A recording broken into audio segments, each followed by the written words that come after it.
About half a year after getting married, an event struck my life out of the blue. I was saddled with caring for my father-in-law, who became bedridden after an accident. As I struggled with caregiving for the first time, my husband said to me, "You handle my dad's care. We're going to relax in Hawaii." He and my mother-in-law left for Hawaii, leaving me behind. But they were unaware of the tragedy their decision would later cause. My name is Adeline. I'm 30 years old. I've always loved cooking, so after college, I joined a major restaurant chain. 8 years in, I'm now in charge of developing new products in the planning department. I met Will, who would later become my husband, 2 years ago. I happened to go to my favorite bar alone, and since it was full, I was seated at the counter next to Will. We struck up a conversation through the bar's owner and found out we were the same age. Our chat quickly blossomed, and we ended up exchanging contact information. Since then, Will would regularly ask me out for meals, and we started dating.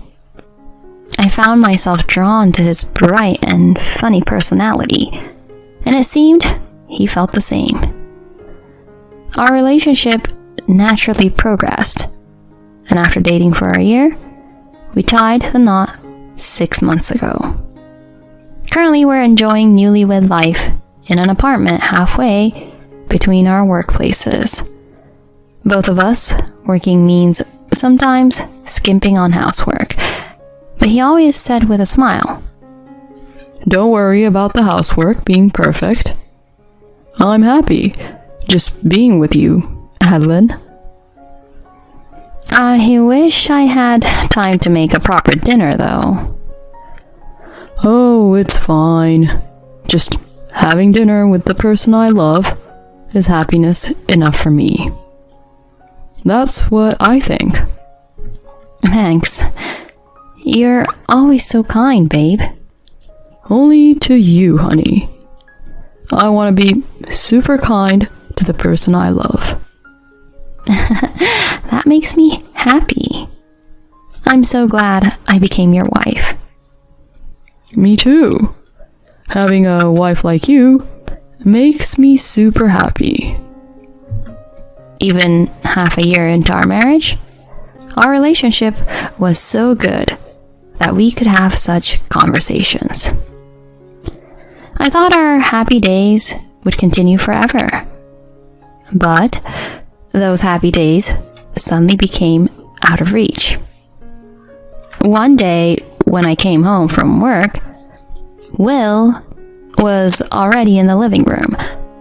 Usually, whoever gets home first would greet the other. But the atmosphere was strangely heavy that day. He was frowning at his phone, and I tentatively spoke to him. "Hey, you. I'm home. Is everything okay?" "Hi, babe. Welcome back. I was just zoning out." "You looked really worried. Did something happen?" "Well, I just got a call from Mom." "From your mother?" "Dad had an accident." "What?" I was so shocked. I couldn't quite process his words. But we couldn't just sit around at home. I held his hand and said, "What are you sitting around for? We need to go to your dad right now." "No, we can't right now." "Why not?" "Dad's not in a state to be seen right now." "You mean his condition is really bad?" "Yeah, Mom says she'll stay with him until he settles down. So, we don't need to go." "Oh." His words let me know there was nothing I could do at the moment. I let go of his hand and sat down on the sofa as well.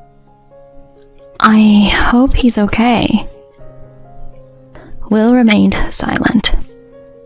His silence only amplified my anxiety. Just the other day, my father-in-law, Derek, has celebrated his 65th birthday. He always took care of his health and was the picture of wellness, going hiking and golfing on weekends. He runs a company, and my husband works for him. It must be tough for him to see his father, who's also his boss, like this. He was incredibly down that day, which was hard to imagine, given his usual cheerfulness. A week later, we were finally able to visit Derek. As Will and I headed to his hospital room, he lay there with a weak smile. "Derek, how are you feeling?" He scratched his head apologetically in response to my question. Oh, Adeline, I feel bad that I've made you guys worry. Don't be silly. I'm just relieved that you're safe. Huh, it's nice to hear you say that. I can talk, slowly but surely. I'm okay. I'm glad. But please, take it easy for a while, okay? His face lit up with joy at my words. Seeing his smile, I felt a bit relieved. It seems the accident damaged his spinal cord, and he still has some paralysis.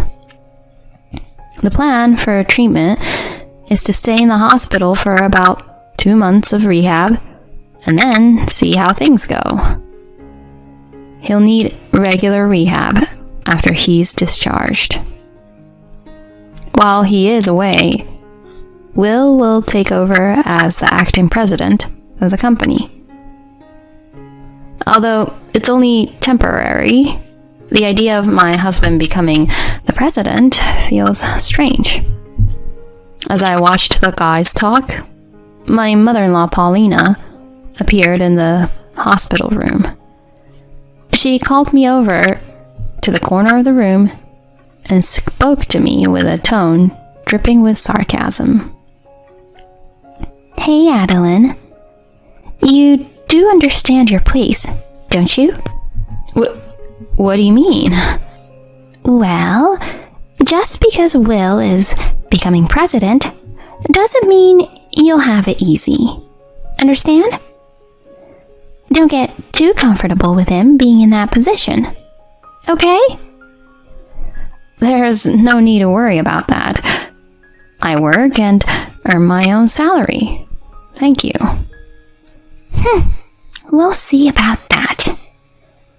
After all, you approached Will knowing he was the son of the president, didn't you? Shame on you." She scoffed at me, casually tossing out such accusations. But that was just her imagination, not the truth. I found out Will was the president's son well after we started dating. From the beginning of our marriage, Paulina has consistently treated me with this kind of disdain. I didn't want to be disliked based on a misunderstanding, so I corrected her on the spot. "Paulina, I didn't approach him for his money. I fell for him because of who he is as a person." "Sure. Like I believe anything that comes out of your mouth." "I'm telling you the truth. You got the whole thing wrong." "Whatever. No matter what you say, I will never approve of you." "How could you say that?" Perhaps noticing our conversation, Derek asked, What's going on? She dismissed it with a "nothing, and glared at me. It was clear from her behavior that she doted on Will. She probably sees me as a gold digger who got close to her son for his money after just a year of dating. She has been cold to me since we went to greet her for marriage. But to think she would speak to me like this, even with her husband in this condition? To complicate matters, my husband is also very fond of his mother. A few days later, he suddenly said something unexpected. Adeline, Dad's probably going to be discharged from the hospital in 2 months. That's when we're moving back to my folks' place. Wait a minute. Why all of a sudden? Mom suggested it. She said it's about time we all live together. Come on, you know it would be tough on Dad if Mom's by herself, right? Yeah, but springing this on me all of a sudden is a bit much. What are you talking about? We should be grateful. Mom's offering for us all to be together. I struggled to find the words to express what he meant by grateful. I stood there, perplexed, while he firmly stated his case. Anyway, it's already been decided. Start packing so we're ready to move in together. Hold on. If we move to your family's place, our commute will become a hassle. We specifically chose an apartment midway between our workplaces for a reason. It's only about a 15-minute drive from the house. If anything, it's closer for you. You're lucky. It seemed that he and his mother had already settled the matter of living together. Despite my repeated attempts to put off the idea, he never listened to what I had to say. Recently, he had become more devoted to his mother than ever before. At the same time, his attitude toward me had grown increasingly harsh with each passing day. Today was no different, as he came to me with another nagging lecture. Hey, how's the packing going? I can't take time off on moving day, so you'll have to cover for me, okay? You'll also handle the caregiving and the housework. Don't put any strain on Mom. The stress of moving preparations, along with a peak period at work, was taking a mental toll on me. 2 months later, we successfully moved, and Derek was discharged from the hospital. But without a moment's rest, I was thrust into the unfamiliar world of caregiving. I woke at 4 a.m. to prepare breakfast and do the laundry. Once that was done, I would hurry to help Derek with his morning massage and getting dressed. I had to eat before Will and Paulina, and right after finishing, I helped Derek with his meal. Only after everyone had breakfast could I finally head to work. Despite my efforts in caregiving and household chores, it seemed I could never satisfy Paulina. Every morning, as I tried to leave for work, she would invariably hold me back. Adeline, dear, could I have a word? I'm sorry, I really need to get going. Don't you get smart with me, young lady. I wanted to express some concerns about breakfast. I'll listen when I get back, but for now, I really must. Don't talk back to me. Sit down. But please, sit down now. With her shout, I started getting a throbbing headache. Lately, every unreasonable lecture from Will or his mother triggered palpitations and headaches. Responding would only make matters worse, though. Remaining silent was the quickest way to end the confrontation. Because of her lectures, I was always nearly late for work. Having never been late before, my colleagues began to express concern. 3 months had passed since Derek's discharge, and my days were busier than ever. After returning from work, I had to immediately start preparing dinner. One evening, rushed by the lack of time, Will criticized the meal I hurriedly put together. Hey, Adeline. What the hell is this? I come home tired, and this is what I get? I'm sorry, I had to step away to wash Derek, so I just made stew. Make something more substantial next time, will you? Paulina just smirked at my silence. Feeling dejected, I went to help Derek with his evening routine. Noticing my demeanor, he expressed concern. Adeline, dear, you don't look well. Are you alright? Oh, yes, I'm fine. Just a little busy with work. Are you sure that's all? I've been hearing a lot of shouting from my wife and Will. It's all my fault. I'm just not very efficient at things.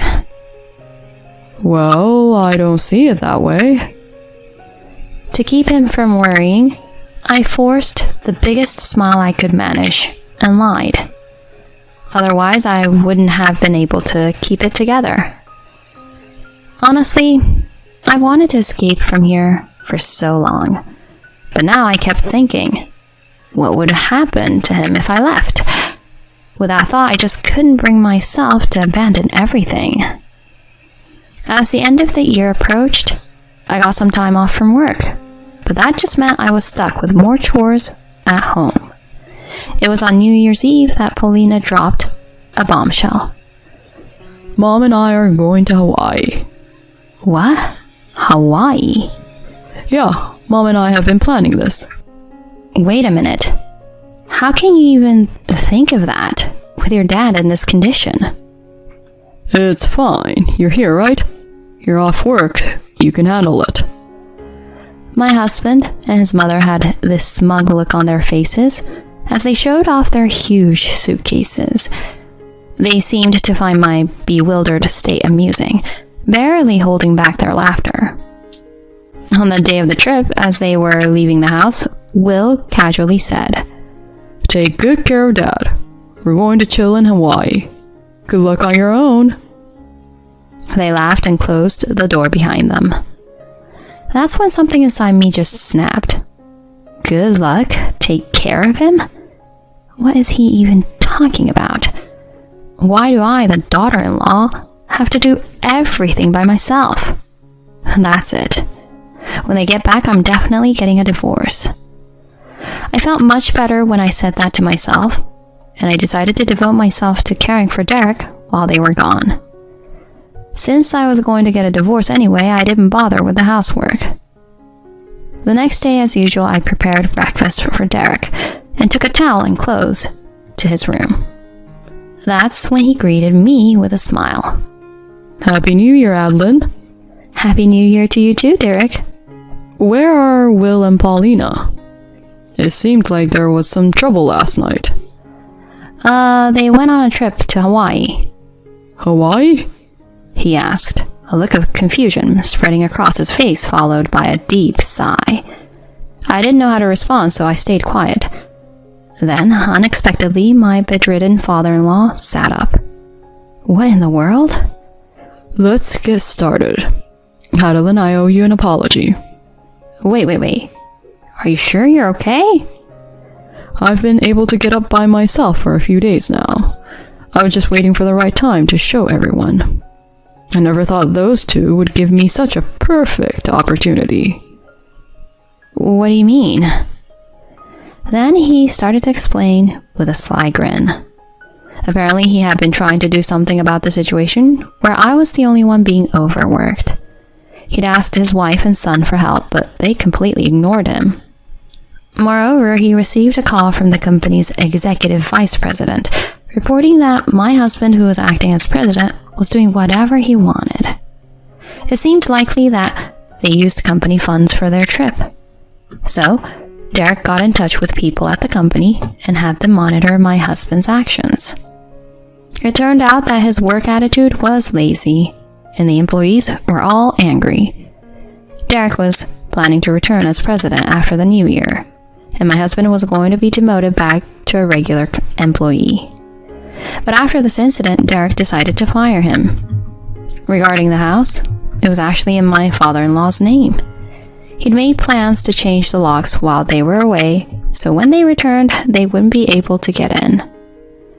A week later, there was a ruckus at the front door and the intercom started buzzing non-stop. My husband and his mother had returned from Hawaii and were trying to force the door open. I responded to them through the intercom monitor. "Welcome back. How was the trip?" Adeline, you're home? I can't get the door open. Open it quick. "Sorry, but I can't. Your father told me not to let you in." What? What are you talking about? "So, did you guys have a good time on that trip funded by the company's money?" What? How did you... Will, with a look on his face that screamed, How do you know about that? left me unable to help but burst into laughter as I watched their expressions on the monitor. Just then, Derek, who had been listening in, chimed in. Aha, just as I thought. You did use the company's money, didn't you? Dad? I thought you couldn't get up. Thanks to Adeline, I've been getting help with my rehab from Adeline every day. I've been able to get up for a few days now. I've also heard about your terrible behavior at the company from the executive director. The executive director? You're kidding, right? No, that's not true, Dad. I didn't. You didn't what? You're incompetent, and you're fired. Pack your stuff and leave the company now. Will started to plead with tears in his eyes, visible through the monitor. Adeline, honey, you wouldn't abandon me, right? To his pleading, I stated firmly, "Are you kidding me? Do you have any idea how I've felt since the day you decided we would move in here? You and your mother took me for granted, pushing his care onto me. Do you understand how hard that was for me?" Calm down, Adeline. I'm sorry, I'll apologize.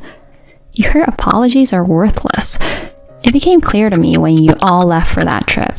Being a family with you is just a waste of time. I'm going to live on my own. I've had it with a mama's boy like you. At my words, he stumbled backward, but his mother supported him immediately. The scene was a pitiful display of a mother and son. They kept screaming, "Open the door," but Derek never responded to their pleas. With the help of the lawyer contracted by Derek's company, our divorce was finalized. Since then, I haven't seen them. Rumor has it the mother and son duo both are unemployed and unable to rent a place, living in cheap motels and picking up day labor.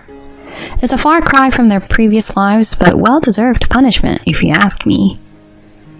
After the divorce was finalized, Derek said to me, I'll hire a housekeeper, so go live your life. Taking him up on his offer, I moved closer to my workplace. Now I spend my days comfortably and fulfilled. I can never thank my father-in-law enough for saving me. Somehow, someday, I intend to repay this kindness. Overtime again? Hasn't it been too frequent lately? I pointed out my husband's excessive overtime. My husband runs a vegetable wholesaling company. I've been working alongside him to support the business.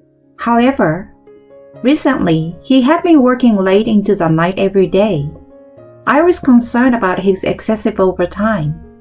That's why I brought it up. But my husband frowned and responded irritably. Shut up! There's no helping it.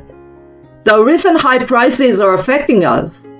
I'm working hard to protect our company, so don't complain. Then I will help with the overtime.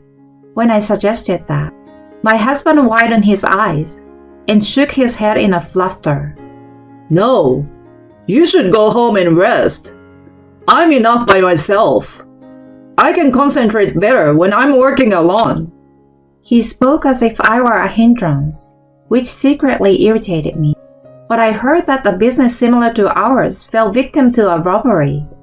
Working alone late into the night during such times. When I mentioned that, my husband chuckled. It's just a coincidence that another business was targeted. You worry too much. It's annoying when you are like that. Forget about me and go home to sleep. You're getting in the way of work. My husband pushed me out of the office. Reluctantly, I said, "Take care," and left. But I couldn't help but worry. Maybe I should install more security cameras and take precautions. While pondering this, I looked back at the office. That's when I noticed some moving shadows in the darkness. What is that? Ah! My name is Violet, and I'm 39 years old. I currently run a vegetable wholesaling company with my husband Frank. We had an arranged marriage, and our relationship has been relatively good. My late in-laws also appreciated and cherished me, saying that a capable daughter-in-law had come. Thanks to that, I was well regarded by those around me at my husband's company.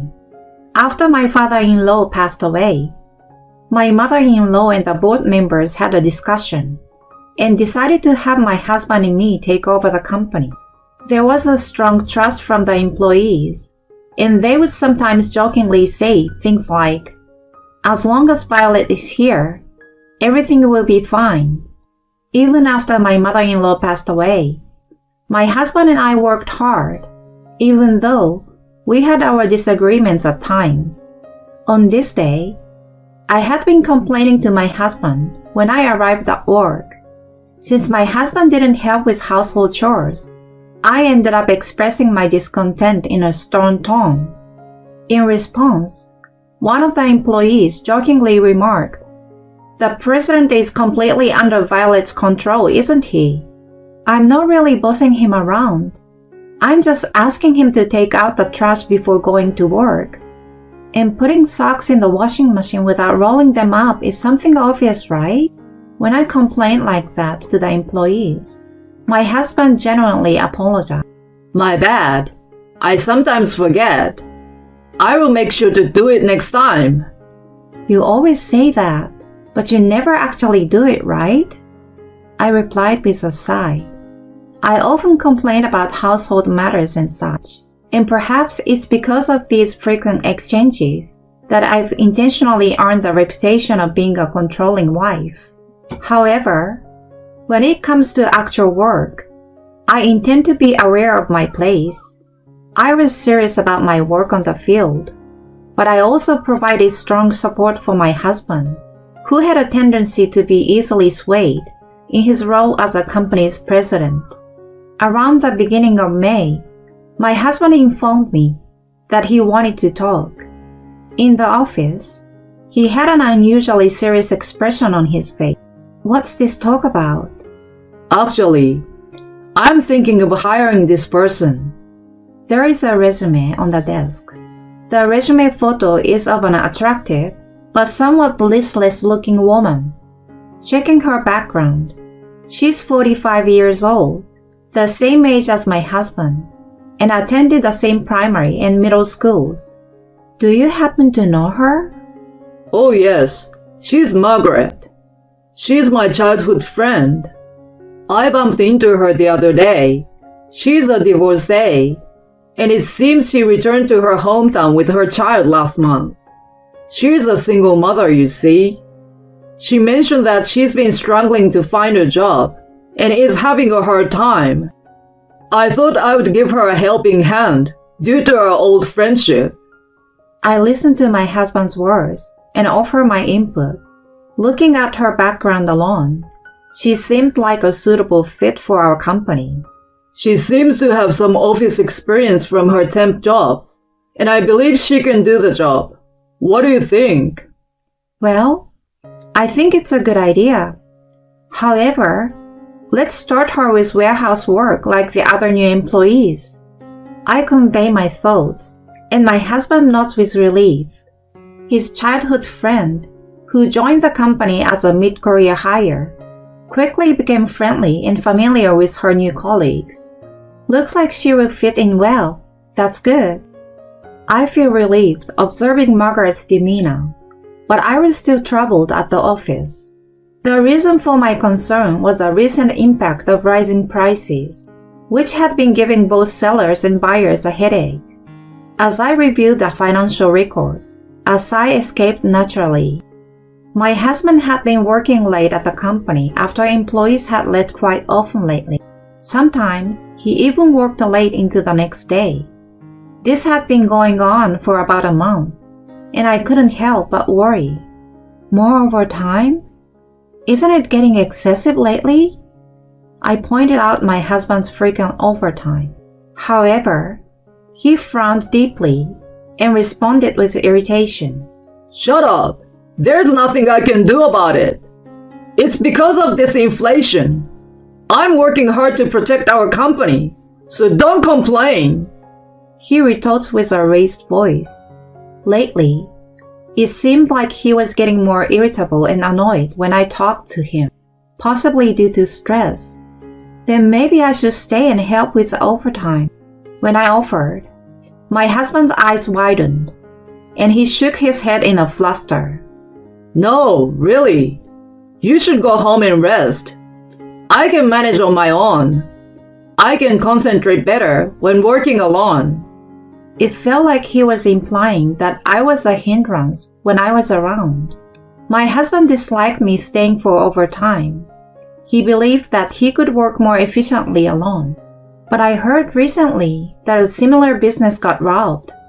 Isn't it dangerous to be here all alone so late at night? The theft targeted the safe and the goods that were supposed to be transported. And it was said that thieves were after money and food. I shivered at the thought of the worsening security situation. If my husband kept working late all along, there was a risk of becoming a target. I suggested it might be better to finish work earlier, but my husband just chuckled. It's just a coincidence that another business in the same industry got targeted. There is no guarantee we'll be next. You worry too much. It's irritating. Forget about me and go home and get some rest. You're getting in the way of my work. But you're being too persistent. Can you listen to the company president and me? Since when did you become the boss here? My husband pushed me out of the office in frustration. There was no point in arguing with him when he was in this mood. Reluctantly, I said, "Take care," and went outside. But I couldn't help but worry. Our budget was tight under the current circumstances, but maybe we should consider increasing the number of security cameras. While thinking about that, I looked back at the office. That's when I noticed something moving in the darkness. I didn't think it was a gang of robbers. Ah! Startled, I froze in place. But then, I heard a cat's meow coming from the moving shadow.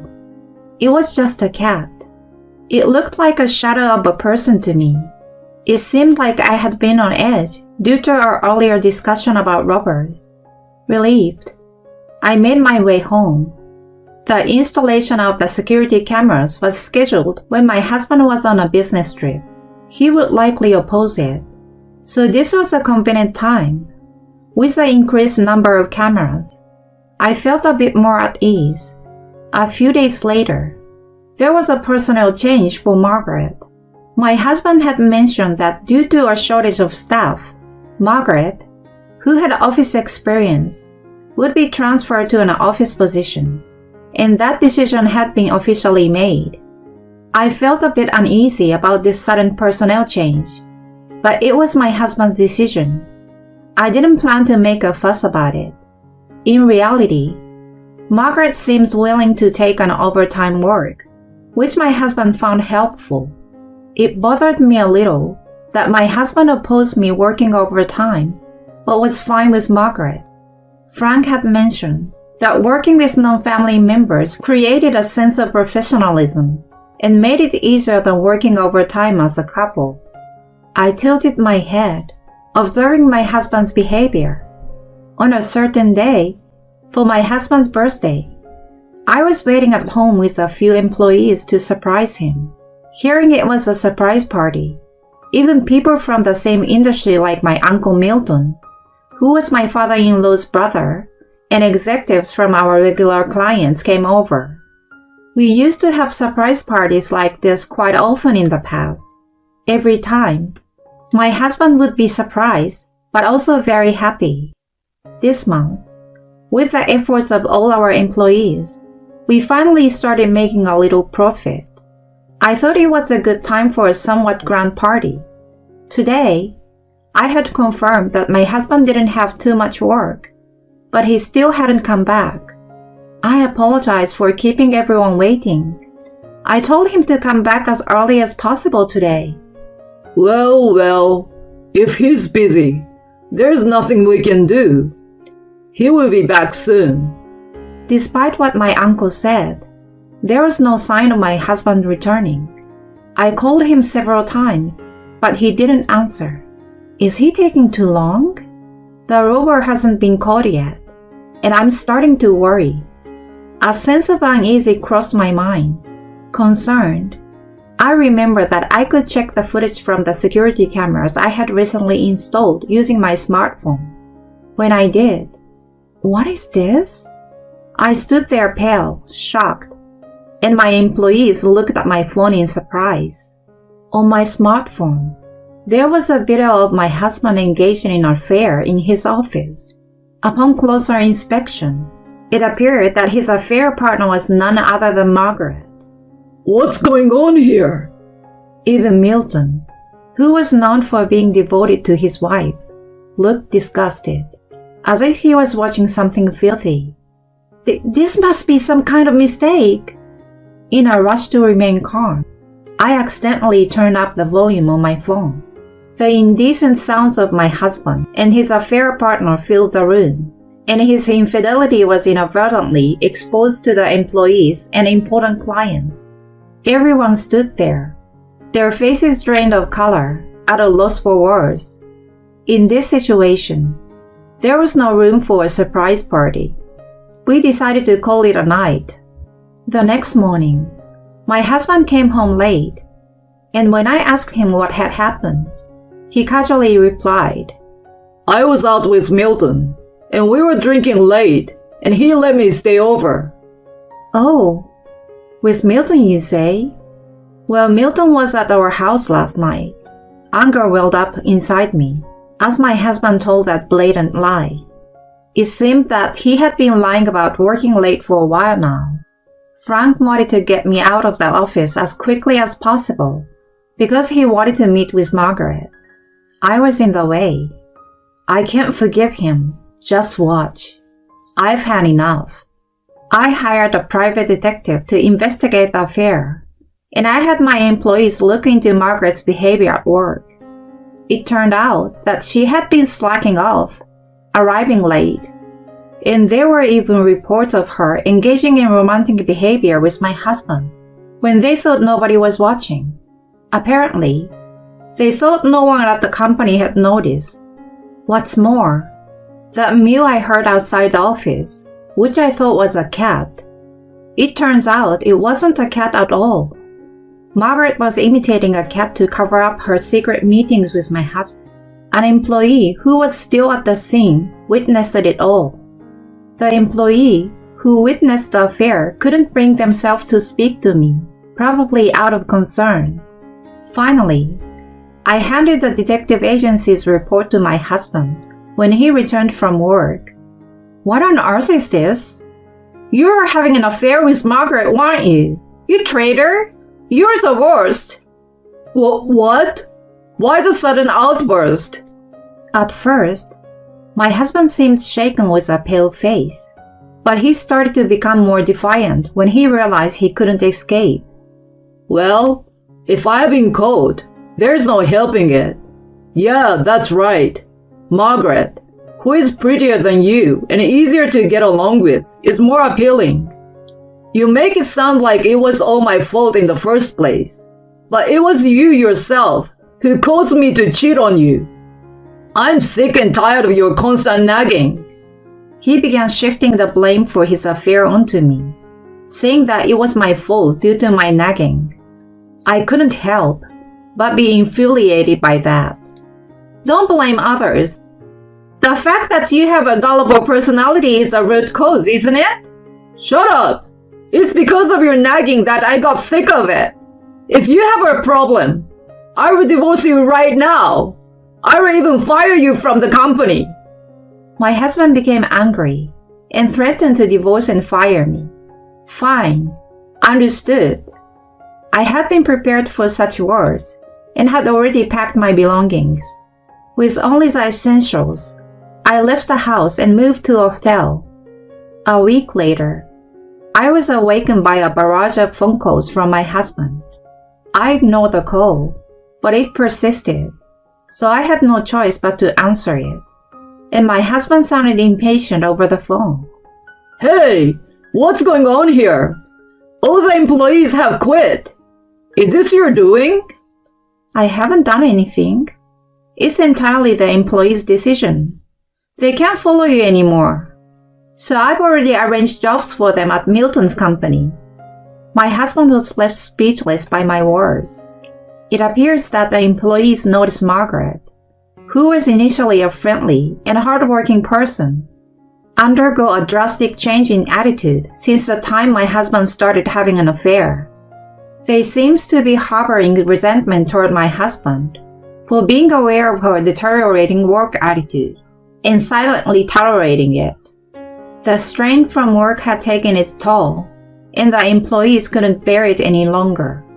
At that point, when my husband fired me, they had had enough of him. Even our major client decided they couldn't continue their deals with us. And so, my husband's company went bankrupt. I divorced him without any sympathy and managed to get a decent amount of compensation. It wasn't a fortune, but it felt like the perfect final blow. Later, I heard that Margaret seems to have approached my ex-husband for money. Perhaps because of his position as a small-scale CEO, she assumed he had a lot of wealth. Margaret seems to have had a man who was supporting her financially, a man who was, in fact, a member of the recently infamous gang of robbers that got arrested. She was arrested for hiding that man. I had heard that Margaret was a single mother, but I wondered what had happened to her child. It turned out that Margaret had pretended to be a single mother to gain sympathy from my ex-husband. She had claimed that her child was in a sensitive phase of adolescence, and thus had him not to meet the child. Due to this, my ex-husband was unaware of the truth. In reality, Margaret's ex-husband had been raising the child, and Margaret and the child were estranged. Furthermore, my ex-husband had been burdened with Margaret's debts. Frank is really a gullible man. It appeared he had been coerced into taking on Margaret's debts, depleting his savings almost entirely. A while later, I heard a rumor from a former employee that they had seen what seems to be my ex-husband as a homeless person near the company's former location. After that, I was entrusted with a subsidiary of Milton's company and gradually improved its performance. The employees continued to work comfortably, almost as they used to. The somewhat unfunny tale of discovering a thief inside while implementing external security measures remains a topic of discussion to this day.